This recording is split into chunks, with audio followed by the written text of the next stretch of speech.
ಇತ್ತೀಚೆಗೆ ನಡೀತಿರೋ common trend. Extra marital affair ಇರುತ್ತೆ, ಬಟ್ ನಾನೇನು ಡಿವೋರ್ಸ್ ಕೊಡ್ತಿಲ್ಲ. ಮಕ್ಕಳಿದ್ದಾರೆ, ಅವರಿಗೋಸ್ಕರ ನನ್ನ ಹೆಂಡತಿ ಜೊತೆಗೋ ಗಂಡನ ಜೊತೆಗೋ ನಾನು ಬದುಕ್ತಾ ಇದ್ದೀನಿ. ಬಟ್ ಹೊರಗಡೆಗೆ ಒಂದು ಅಫೇರ್ ಇರುತ್ತೆ. ರಿಮೆಂಬರ್, ನೀವು ಮಾಡ್ತಿರೋದು ಕೆಲಸ ಏನು ಗೊತ್ತಾ?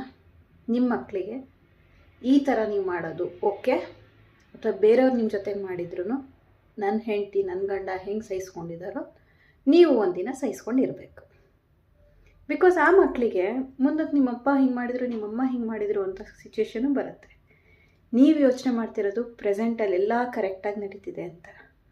ಬಟ್ ಫ್ಯೂಚರಲ್ಲಿ ಯಾವುದೂ ಪರ್ಫೆಕ್ಟ್ ಇರೋದಿಲ್ಲ.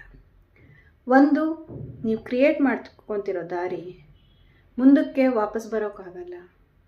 ನಿಮ್ಮ ಗಂಡ ಹೆಂಡತಿ ಮತ್ತೆ ಆ ನಂಬಿಕೆ ನೀವು ಪಡ್ಕೊಳಕ್ಕಾಗಲ್ಲ.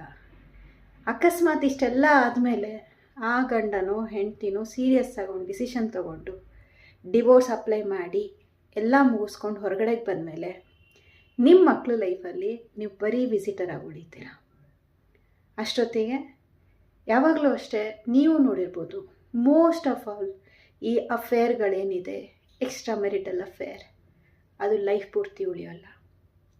ಸೊ ನಿಮಗೆ ಈ ಕಡೆ ಫ್ಯಾಮಿಲಿನೂ ಇರಲ್ಲ, ಆ ಕಡೆಗೆ ನಿಮಗೆ ಯಾರೋ ಎಲ್ಲ ಅಂತ ಅಂದ್ಕೊಂಡು ಹೋಗಿರ್ತಾರೋ ಅವರು ಇರಲ್ಲ.